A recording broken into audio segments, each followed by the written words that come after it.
Estamos iniciando mais um programa de negócio aqui pela Vale TV, canal 14.6 da NET, para toda a nossa região e plataformas digitais. E o programa sempre tem um propósito de trazer assuntos pertinentes e do dia a dia e muitas vezes pouco falado, que é o caso de hoje. E o meu convidado é José Flávio Bueno Fischer, advogado titular do primeiro tabelionato de Novo Hamburgo. Fique conosco porque nós já voltamos.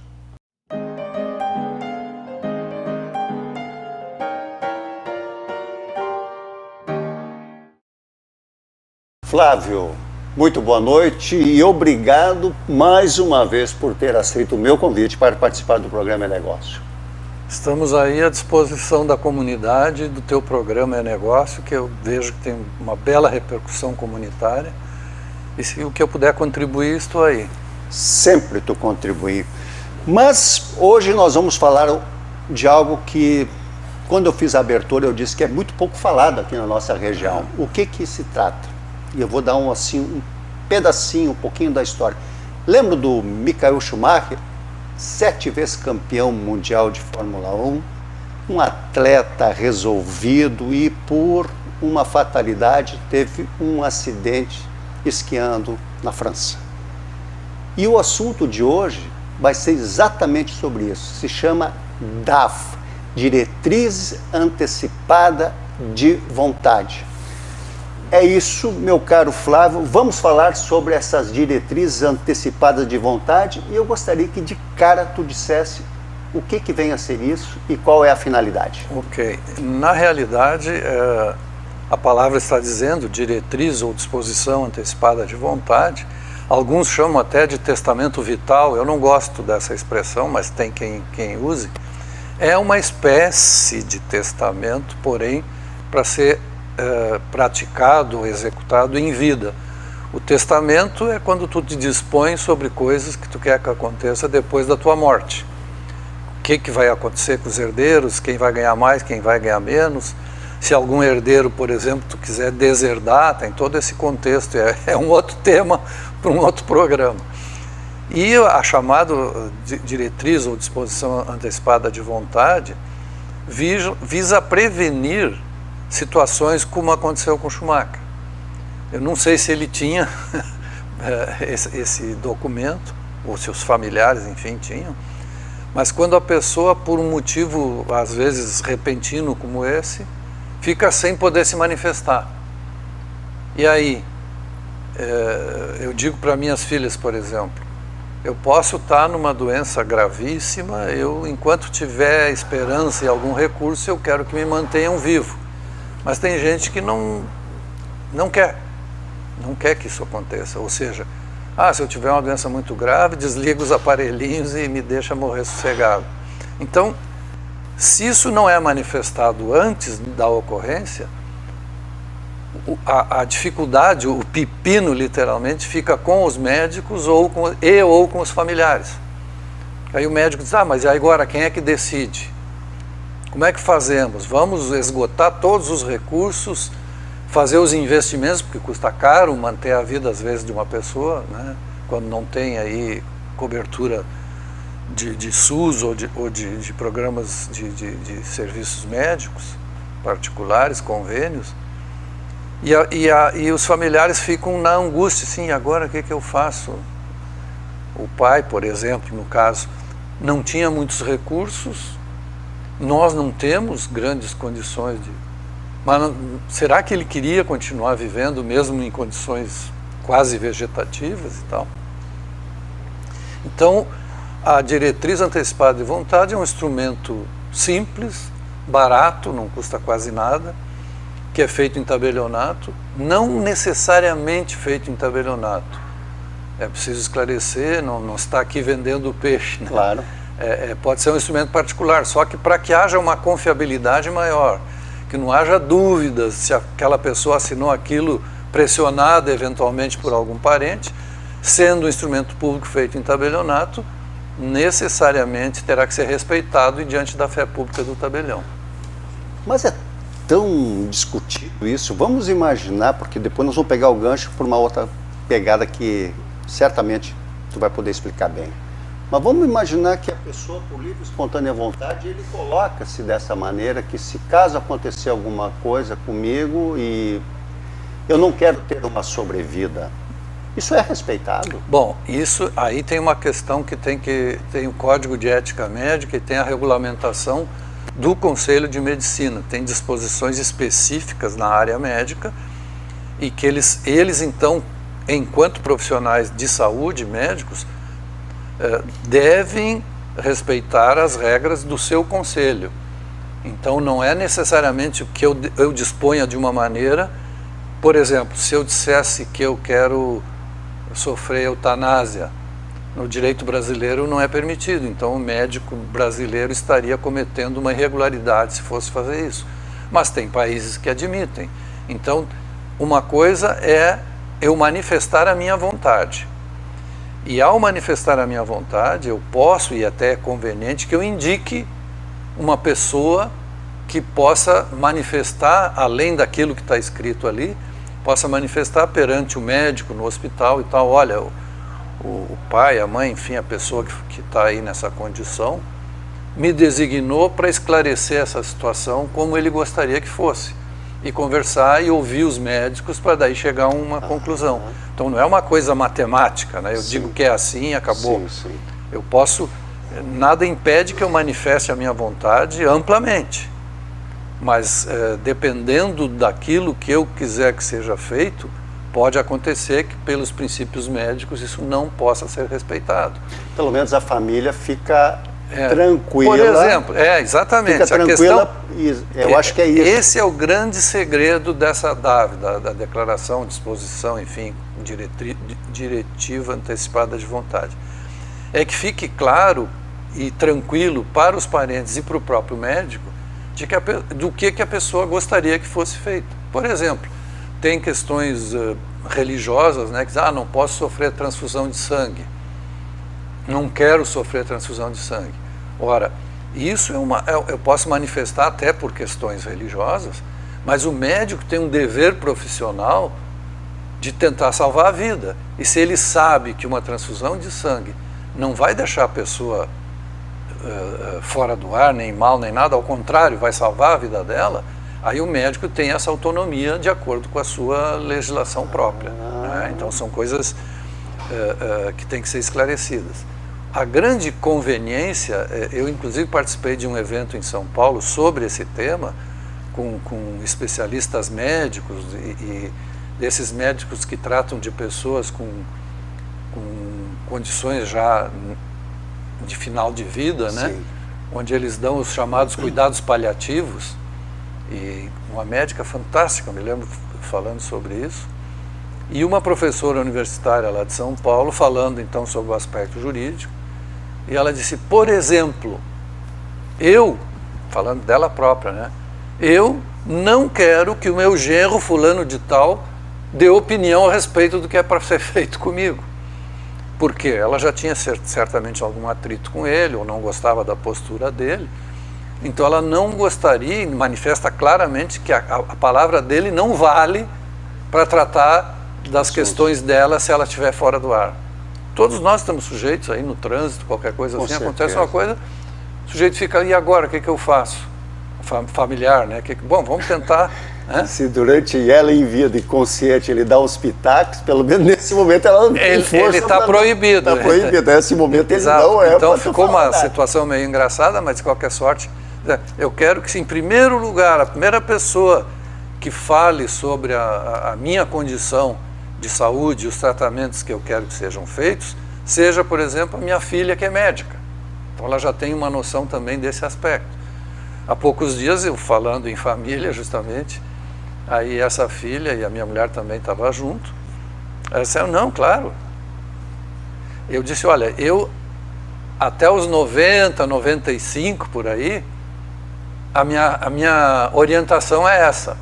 Né? Mas por que tão pouco, 95? Não, para que daí aos 95 faça uma avaliação, porque o meu projeto viver até era 103, agora já está 104. Opa! Né? Então assim, claro, se eu chegar lá nos 95, tiver com uma condição de saúde extremamente debilitada, e que o parecer do meu médico disser, olha, só vamos arrastar o sofrimento, né? Então, bom, sabe? Eu posso até dar um depoimento pessoal.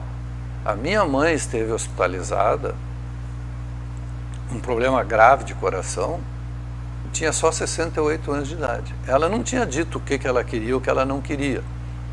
Mas eu nunca me esqueço da cena. Eu estava junto com meu irmão, que é médico também, e ele ia defender uma tese de doutorado naquele dia e pediu licença para a universidade para transferir, porque a mãe estava praticamente morrendo. E a faculdade não autorizou. Não, vai sair, se tu não fizer, tu vai perder a banca, tu vai perder, não vai poder. Ele voltou e contou para a mãe, e a mãe já mal e mal conseguia falar. Eu estava junto quando ele contou: olha, mãe, assim, assim, assim, e eu vou lá fazer a minha defesa de tese, porque quero tentar, não porque eles não me deixaram transferir. E aí ela disse: meu filho, vai tranquilo que eu vou te esperar. Já um rasgo de consciência ainda, ela sabia que estava no fim. Disse: não, eu vou te esperar. E dito e feito, foi uma cena. Ele voltou, pouco tempo depois o médico veio lá e me disse: olha, agora o próximo passo seria uma intubação agressiva. Sim. E que certamente prolongaria algumas horas dias, e tal. E aí a família disse: não, pode. Mas não havia nenhuma orientação dela, então sim, não se sabia se ela não preferiria sim, que fosse mantida em vida por sim, muito mais sim, tempo. Sim. Aí tem todo esse aspecto, como tu bem disseste, que os médicos têm a capacidade de poder dizer e orientar qual seria o melhor caminho. Mas eu acho que também a gente pode pegar da seguinte maneira. Nós temos uma região muito pujante aqui, né? Sim. Tem pessoas que têm muitas coisas, ou também pessoas que não têm tanto quanto os demais, mas daqui um pouco, seja patrimônio, seja imóveis, seja indústria, seja um monte, e aí daqui um pouco dá um piripaque no camarada e ele fica sem saber o que está acontecendo na volta. E o cara tem uma empresa, ele tem uma empresa, ele tem um patrimônio, e aí o que vai se organizar a respeito disso também? Porque alguém tem que tomar a iniciativa, porque a empresa existe. Exato. Ele pode também organizar que, se caso, me corrige, Flávio, claro, claro, se caso me acontecer algo assim, eu gostaria que dessa forma, ou esse filho, ou quem fosse, pudesse tomar as rédeas do negócio. Perfeito. Assim como no testamento, nesse caso da Davi, também é possível que ele manifeste como que ele gostaria que as coisas acontecessem durante a sua situação, se não houver uma disposição de contrato social ou de estatuto da empresa. Perfeito. Não havendo nenhuma disposição, ele pode dizer: olha, eu gostaria, além da questão de quem vai dizer o que deve ser feito com a minha saúde, que também na minha empresa, meu filho fulano de tal, ou o diretor fulano de tal, fique manejando as coisas. Ele pode até, nesse mesmo instrumento, deixar a procuração para a prática desses atos, porque quando ele está manifestando, ele está lúcido. E essa procuração vai valer, mesmo ele saindo fora do ar, entendeu? Uhum. Porque ele estabeleceu em condições normais de saúde e de mente o seu desejo. Sim. Né? Flávio, eu quero retomar esse assunto depois do nosso intervalo, porque eu tenho certeza que é muito interessante, porque essa pegada, sim, pode estar valendo bastante, viu? Como ele próprio mesmo falou, Flávio, não quero isso, acho que deve ser assim, porque se a pessoa tem um domínio sobre a empresa, certamente ele sabe muito bem como é que ele deve continuar sendo conduzido essa empresa e não simplesmente tudo que ele construiu, daqui a um pouco estar ou cair em mãos que não teria o perfil que ele gostaria que tivesse. É isso? Então fique conosco que a gente já está voltando.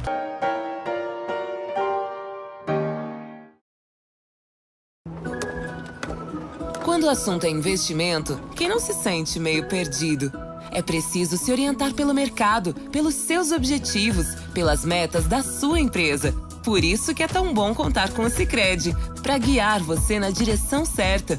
Temos poupança, fundos de investimento, renda fixa e previdência. Invista com a gente. Sicredi, aqui seu investimento rende mais do que dinheiro.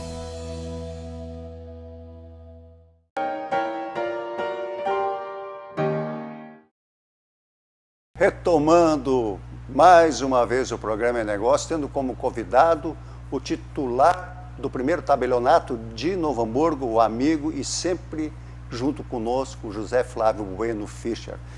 Meu caro Flávio, nós estamos falando justamente em algo bem pontual de um empresário ou quem quer que seja, quando tem toda uma estrutura, seja bens imóveis, ele gostaria de dar pelo menos uma orientação, vamos dizer, de como é que as coisas deveriam andar, para que não se fosse assim emocionalmente as coisas resolvidas. Me fale um pouco sobre isso, por favor. Sim, eu comentava justamente isso, que é um documento que tem esse caráter preventivo, como é da natureza da própria atuação do tabelião, praticar a prevenção para evitar o litígio, para evitar a discussão judicial. Então, se ele tem já, por exemplo, diretores que ele respeita muito na área técnica lá, mas que ele não quer que se envolva na administração, ele já pode deixar dito, olha, enquanto eu estiver fora do ar, até que eu me recupere, eu quero que o diretor tal comande a empresa como se fosse ele o presidente, até que as coisas se resolvam. E, por uma questão prática, pode outorgar poderes de procuração também. Né, para que isso fique mais palatável até para quem vai usar os documentos ou para quem vai respeitar essa vontade dele. A essência da DAV é para questões de saúde, mas ela nada impede que ela também disponha sobre esse tipo de situação. Quando se fala em saúde, porque hoje o cara, do jeito que está a medicina, hoje o cara está numa situação, daqui um pouco volta tudo, e aí como é que fica? Tudo aquilo que eu queria, ninguém fez e já cumpriu. Se viu filmes, né, de pessoas que ficaram fora do ar por 20 anos e daqui a pouco despertam, assim, quase que milagrosamente. Sim, olha só. E aí, se ela não dispôs nada, as pessoas podem ter até criado situações jurídicas que prejudiquem a própria pessoa, em benefício de algum parente malandro lá. Que claro, olha, isso aí, nunca é demais, né? E nunca falta. Mais de 40 anos de tabelionato, já vi muita história. Já viu, né? Agora, por que é uma ferramenta tão importante e por que é tão pouco utilizada? Na realidade, tem dois aspectos que eu considero. Um, porque não existe uma legislação específica. Como eu comentei antes, a única legislação que trata dessas questões é a legislação médica. Mas no direito brasileiro geral, Código Civil, etc., não existem disposições próprias disciplinando sobre isso. Nós, do Colégio Notarial, é que desenvolvemos esse tema, em parceria, inclusive, eu já dei entrevista na TVE, junto com o médico encarregado lá de Porto Alegre, justamente para divulgar. Mas é um instrumento barato, extremamente útil, como é o testamento, que também muito pouca gente utiliza. Então, eu entendo que são dois aspectos. Um, a não divulgação maciça do tema, e outro que as pessoas não gostam muito de tratar de questões de doença ou de morte, né? Quando é muito mais prudente tratar-se disso quando se está bem, do que ter que tomar uma decisão já adoentado com alguma deficiência ou alguma limitação, né? Eu sempre digo, inclusive, em relação a casamento. Aconselhei minhas filhas, elas podiam seguir ou não a orientação. O seguinte, vai casar, esclarece a questão patrimonial antes, não importa quem tem mais ou menos. Tu vai casar com um cara milionário, aceita também negociar antes. Olha, como é que vai ser o nosso patrimônio? Não, cada um fica com o seu. Então, casamento com separação absoluta de bens. Isso resolvido, depois é só a questão do amor, do relacionamento, dos filhos, etc. Mas a questão patrimonial não interfere na relação, né? Esta semana eu fiz uma escritura que a gente tratou outro dia de namoro, lembra? Sim, sim, com certeza. Só que nessa, o sujeito não queria nem reconhecer namoro. E com razão. Ele disse, não, eu tenho uma relação esporádica com essa pessoa. Me encontro com ela de vez em quando. Mas ele botou isso no papel? Botou no papel e ela concordou e assinaram, dizendo que eles têm uma relação afetiva de caráter esporádico, que não tem nenhuma intenção de estabelecer uma união estável, nenhum é dependente do outro, nem economicamente, nem plano de saúde, nem benefício social, nada. Cada um toca a sua vida do jeito que quiser e se por acaso um dia houver alguma ação que determine que aquilo era uma união estável, que prevaleça o regime da separação de bens. Nossa Senhora. Então ficou claramente previsto ali que a relação deles é uma relação de ficante. Eu até usei, brinquei com eles. Sim. Vocês têm uma relação de ficante, fica de vez em quando na casa de um, na casa do outro, ou nem ficam na casa de nenhum nem de outro. De vez em quando vão jantar junto e tal. Mas não se pode eliminar a hipótese de algum parente de um dos dois dizer assim, estavam sempre juntos, não sei o quê, vai lá, o cara tem dinheiro, ou ela tem dinheiro.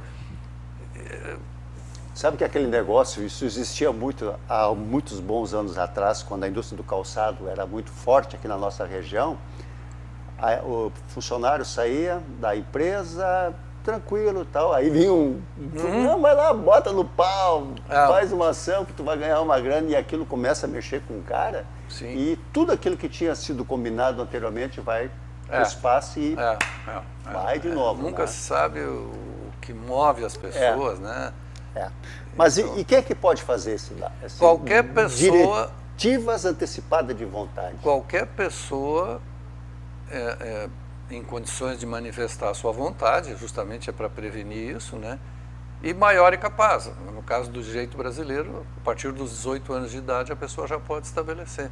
Não precisa esperar começar a ter uma doença, sofrer um pequeno acidente, daqui a pouco vai acontecer tal coisa. Não. Assim como o testamento, eu recomendo a pessoa fazer logo.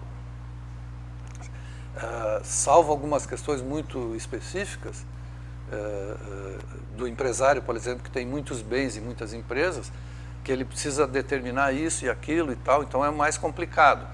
Mas eu não posso... Não só complicado, como também gera muito custo. Gera muito... Não, o testamento, tanto o testamento é baratíssimo. Não tem aquela coisa de imposto, transmissão, nada disso? Não, porque não transmite em vida. Né? Perfeito. O testamento, ele não evita, inclusive, o inventário. Depois tem que fazer o inventário e aí sim vai pagar os impostos decorrentes da transmissão eventual. Mas eu posso fazer um testamento, por exemplo, dizendo o seguinte: o dia que eu faltar, eu quero que até 50%, se eu tiver herdeiros, até 50% eu posso deixar para quem eu quiser. Então eu digo, não, 30% do meu patrimônio vai para a Fundação Semear. O resto os herdeiros se viram de acordo com a lei. Posso fazer um testamento assim, simples, direto, só com esse propósito. Porque se até 50%, como teve uma senhora que fez há muitos anos atrás, deixou por uma clínica de pet, de cachorros. E eu digo, mas a senhora tem certeza? A senhora já pensou que a senhora vai deixar seu patrimônio para uma clínica, no dia seguinte eles matam os cachorros tudo e ficam com dinheiro? Não, eu confio plenamente e tal. Tudo bem, mas eu alerto, às vezes eu meio que brincando e dizendo coisas até meio agressivas, é justamente para a pessoa se dar conta, né? Sim. Então, nesse caso também, como essa professora lá em São Paulo diz assim, meu genro não dá palpite, não quero saber. Quer dizer, ela queria que ficasse claro que nenhuma decisão a respeito dela poderia ser influenciada por ele. Para que isso ficasse claro, né? E aí sim, ele tem que, se faz um instrumento desse, embora pouco conhecido e barato, que não custa... com R$500 sobra troco, entendeu? Então, mesmo... Vamos falar assim, veja só, pessoal, quando a gente está falando um negócio que realmente pode resolver uma série de litígios, né? Custa R$500 e sobra troco, bem no jargão assim. Eu nem sei de cabeça quanto mas eu acho que é menos da metade disso. Então assim, mas ele jogou porque tu vai ter uma grata surpresa, faz o teu depósito, depois recebe, sobra troco. Recebe um monte de dinheiro de volta, que custou pelo menos nem a metade, né, Flávio? Sim. A própria escritura essa de namoro não custa 150, menos de 100. E define claramente riscos terríveis. Posso te contar um negócio que eu achei sensacional? Eu fui na igreja, eu vou todo domingo na igreja. Eu vou na igreja, estou lá e tal, conheci um amigo lá, tudo bem. Depois nós entramos na igreja, eu estou lá dentro, e daqui a um pouco ele me vem. Faz a volta e chega para mim, quero te cumprimentar. Aquela entrevista com o Flávio sobre namoro ou união estável, ele olha, mas que coisa boa. Eu disse, puxa, que coisa legal, assim. Ele, eu estou vivendo isso.